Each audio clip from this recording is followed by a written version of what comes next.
I don't know if you guys remember, there was this whole thing where, what was his name? Jacksepticeye. He said that in the early days of his career, he was afraid to take even a single day off because he thought that people would forget he existed. And we all know that isn't true, but there's a part of me that is kind of unable to pry myself away from that anxiety. And I know that while a lot of the more dedicated among you, like, you know that you're going to stick around and you're going to wait to see me come back, and that's really exciting, and I know I can rely on you. But you know, it's like I said last time, I know that when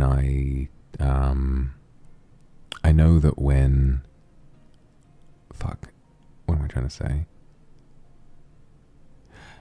Last time I mentioned this, it was essentially just that I tend to have a real, I tend to have difficulty separating myself from the, just one negative opinion, I suppose. So I think about the idea that, let's say, for example, if I was to do 2 identical streams back to back, one before I took a break and one after I took a significant break, like 3 or 4 days, let's say. If I saw that the second stream, which should sort of have the same number of viewers, has a little bit less, that is sort of immediately what I start thinking is that maybe someone along the road was like, I'm not interested anymore. And I know that that's natural and that I shouldn't be worried about it, but I am, in a way. It's difficult because I feel like, you know, if one person stops watching me for whatever reason, then I feel like, well, you know, why not everyone else? And it sort of leads me to get quite worried about it. And so I think that for that reason, I know that a lot of you will stay, but I tend to not be able to pry myself away from the anxiety of, you know, somebody losing interest because things are out of my control. And that's sort of how it's felt while I've been here, is that things very much felt out of my control for a long time.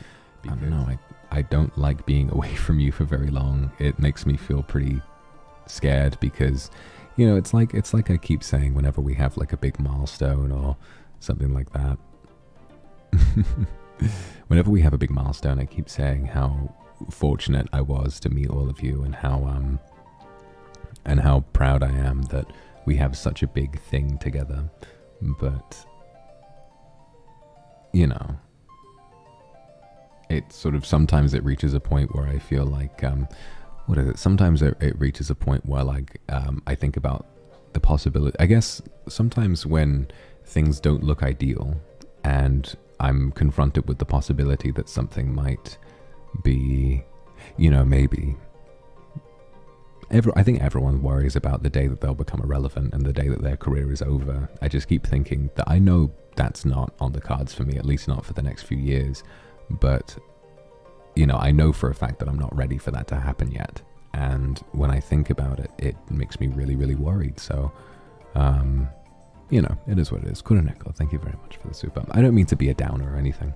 I think I just really want to express, like, how difficult it is to spend time apart from you, and how much I genuinely miss seeing you and all the jokes we have, being able to play games together, being able to, you know, have the ASMRs and everything is something I'll never stop missing. I really, really won't.